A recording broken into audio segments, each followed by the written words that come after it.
In this video, we talk about 7 money moves at age 65 that most retirees miss. Coming up next on Holy Schmidt. Holy Schmidt!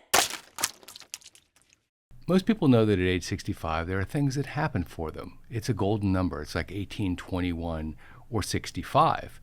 There are specific benefits that accrue to someone at that age. But there are also benefits that accrue that people miss. And we're going to talk about those now. Let's start off with some of the easy ones first, and then we'll work our way down to some of the more nuanced benefits. The first is the age 65 tax deduction jump. When you turn 65, your standard deduction jumps. And in 2026, it jumps a lot. Let me explain. First, let's start off with the standard deduction that everybody receives. In 2026, that's $32,200. Everybody gets it. That comes right off of your taxable income. Then you add the first age 65 plus deduction because there's more than one. That is $1,650 per person. For a couple, that's $3,300. Next is the second age 65 plus deduction. That's $6,000 per person or $12,000 for a couple. When you stack all three, a married couple filing jointly can deduct $47,500 from federal income tax. Let's put some real numbers on this. A couple with $70,000 of ordinary income can shield $47,500 from tax, leaving $22,500 of taxable income, mainly in the 10 and 12% tax bracket. And here's the part that's really interesting. That $6,000 additional bonus doesn't require you to file your standard deduction. If you have itemized deductions, you can use that. So a couple with a large mortgage or high medical bills can use $6,000 each on top of your itemized deductions. And like many things in the tax code, there are exceptions and modifications to the benefits.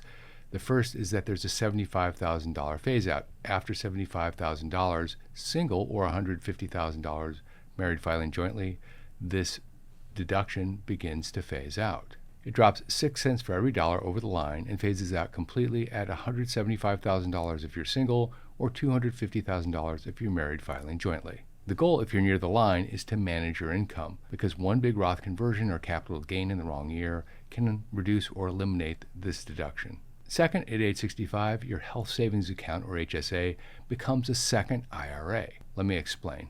Before age 65, your health savings account had one job, and that was to pay your medical bills. The HSA account is a wonderful account for those that have it. The only issue I have with it is the way that you have to get to it is to have a high deductible. It doesn't make a lot of sense for people that have ongoing medical bills. Still, for those that have an HSA account, it's a wonderful account. But at age 65, you can use the funds from your health savings account like you'd use the funds from an IRA.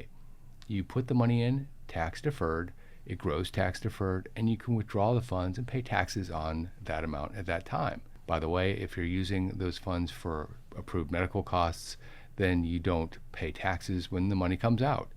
But if you use it for other expenses after age 65, it acts just like an IRA.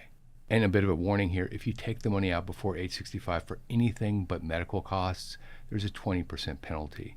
It's one of the biggest penalties in the IRS code, so be really clear here when you're taking money out, both the age, your age, and its use. And there is a very specific way to use your HSA to magnify the medical benefit. Let me explain to you how it works. Let's say that you paid out of pocket for your medical costs over the years and you didn't take the money from your HSA. That is okay. You didn't lose the ability to use those charges. You've just delayed them. If you keep the receipts and you put them in 10, 15, 20 years later, you can still claim that benefit. And those proceeds continue to grow tax-free in that account. This turns a $4,000 orthodontist treatment into a $40,000 benefit years down the line, which you can apply to things like long-term care. Now, there are 2 timing points that you really need to pay attention to here. The first is when you go on Medicare. Let me explain. Once you go on Medicare, you can no longer contribute to an HSA account, and Medicare can backdate your Part A for up to 6 months. So a good rule of thumb is not to contribute to your HSA account 6 months before you apply for Medicare. So plan that contribution before the window opens. In 2026, the contribution limits are $4,400 if you're single, $8,750 if you are a family, and there's an additional $1,000 for anybody who's 55 years or older. And second, it's one that very few people know. It's called a qualified HSA distribution. And basically, you're moving money from your IRA into an HSA account, and that allows you to use your IRA to fund your HSA. You may move money once from an IRA into an HSA up to that year's limit, but only while you are still HSA eligible, which means before Medicare. It's narrow, but for the right person, you can move money from your IRA into your HSA, and what would have been taxable when you took it out of the IRA, if you took it out for medical reasons, becomes tax-free when you take it out of the HSA. Number 3, state tax breaks that open up at age 65. Now, federal rules get all of the attention, but many states have tax breaks for people 65 and older. They just don't know about them, and they don't know how to ask for them. The most common is property tax relief. Many states and counties offer one of 3 things: an exemption that lowers the taxable value of your home, a freeze that locks your assessment or tax bill in place, or a deferral that lets you postpone the tax until your home is sold. These often begin at age 65, sometimes even earlier, but almost always you need to ask for them. Now, a word of caution about the deferral. Postponing your property tax is punishing in terms of the penalties, something like 18 to 25%, and that's almost immediately. So it's important to note that if you're going to do it, you need to have permission first. You can't ask for permission later. Some states go further and they exempt some or all of your retirement income, and some don't tax Social Security at all. The reason that this matters is that no one is going to send this to you. The state isn't going to announce, hey, you're age 65 now and you qualify for these exemptions. They're going to continue to wait for the money to come in and only make the adjustment when you initiate. So the move is direct. Once you turn 65, call your county assessor, check your state's tax website, and ask your preparer which age-based breaks you now qualify for. Then file before the deadline. Gang, speaking of age 65, Medicare can be confusing. It can be overwhelming. Ask anybody who is age 65 or older, and they will tell you that this is true. They'll spend hours of time researching the best Medicare plan, only to find out that they chose the wrong plan, and it will cost them hundreds, if not thousands of dollars a year. Now, on this channel, we have 3 affiliate relationships. One is our trusted Medicare partner, Chapter. Chapter is the only national advisor that looks at and recommends every plan. They're totally free. They don't cost you anything. Your premium doesn't go up because you use them. They're really nice to work with, really easy to work with. It takes about 20 minutes of your time, and they save their clients an average of $1,100 per year. If this is of interest to you, give them a call at 440-703-1224. The next benefit and a side effect of the 65 plus deductions is that you may not need to file a tax return at all. 2 different lines matter here. The first is when you owe tax. Let's say that there's a married couple, both age 65 or older. They can shield $47,500 in 2026. So below that, they owe no federal income tax. And the second line is when you don't need to file at all, and that's $35,500 for a couple who are both 65. Because the filing test uses your standard deduction plus the age add-on, but not the new $6,000 per person bonus. So a couple living on, say, $34,000 from a pension and some savings may not need to file a tax return at all. Next up, it's the optics of choosing the wrong filing date for Social Security simply because you think you should. People who turn 65 feel like they have arrived and they should be retired if they haven't retired before. And so many people file at age 65 for Social Security simply because they think they should. But the fact is, you can file for Social Security when you're 62, 62 and 1 month, 64, 65, 66 and a half. The options are somewhat limitless. I think there are 96 different options on when to file, and each time you delay, each month you delay, your Social Security payment goes up a little bit. So filing at age 65 isn't mandatory. And here's why people might confuse age 65 with full retirement age. Up until the year 2000, full retirement age was age 65, and then it started to go up a little bit each year. And full retirement age is age 67 for anybody reaching full retirement age in 2027 or later. So age 65 is no longer the age you reach full retirement age. And just so you have the math, if you claim at age 65 and your full retirement age is actually age 67, you lose 13.3% of your Social Security payment for life. On a $2,500 a month full retirement age benefit, that's roughly $330. That's close to $4,000 a year. Over 20 years, that's around $80,000, so it's real money. And then there's the survivor benefit.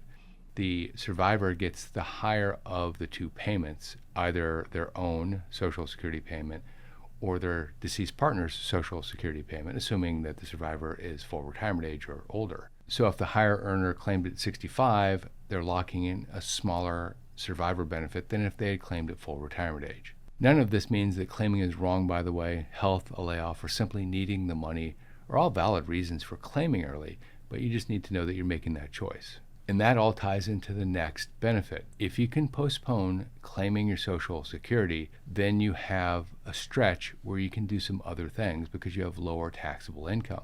Let me explain. Between the day your paycheck stops and the day Social Security and required withdrawals begin, many retirees fall into a low tax bracket for several years. For anyone born in 1960 or later, required minimum distributions don't begin until age 75. That low tax bracket stretch is a great time to convert your traditional IRA into a Roth. You pay tax now at the lower rate, and it goes into the Roth, where it continues to grow tax-free for the rest of your life. It also shrinks the size of your traditional IRA, which reduces the size of your required minimum distributions later.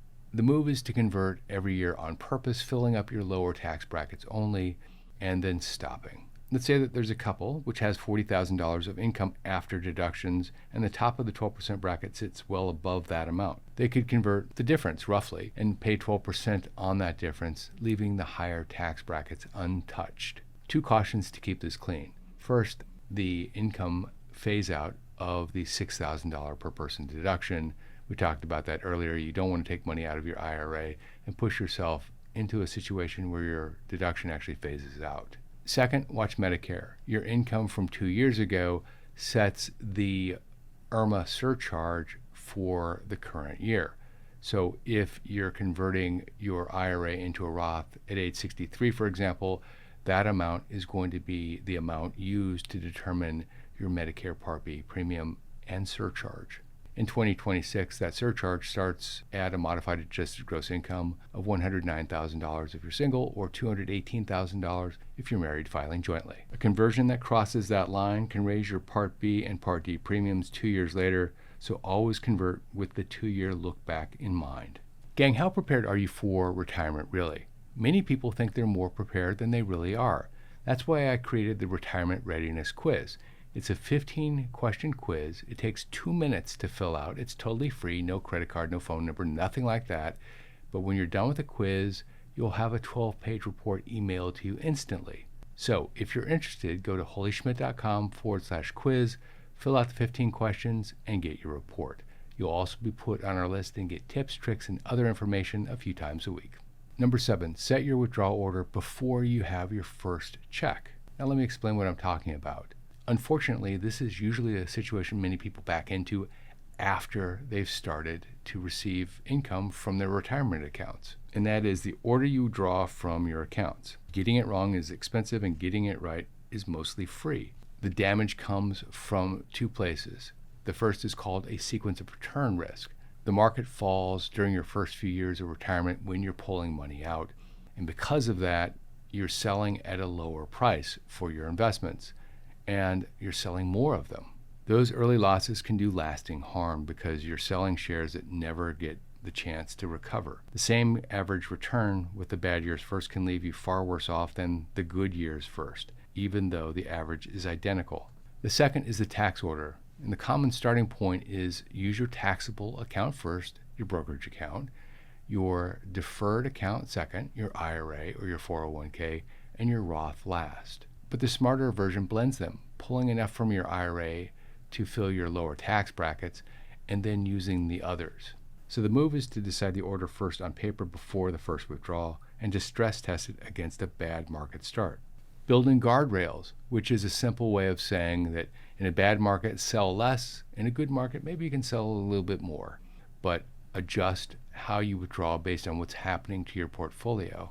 This is the kind of thing worth modeling personally, because your mix would be different in most cases than your neighbors, simply because you lead different types of lives. If you like this video, check out that video, Things You Can Now Do at Age 59 and a Half. It has over 1 million views. It's one of my most popular. Also, don't forget to give Chapter a call at 440-703-1224 if you have questions about Medicare. This is Jeff Schmidt, and I will see you in that video right there.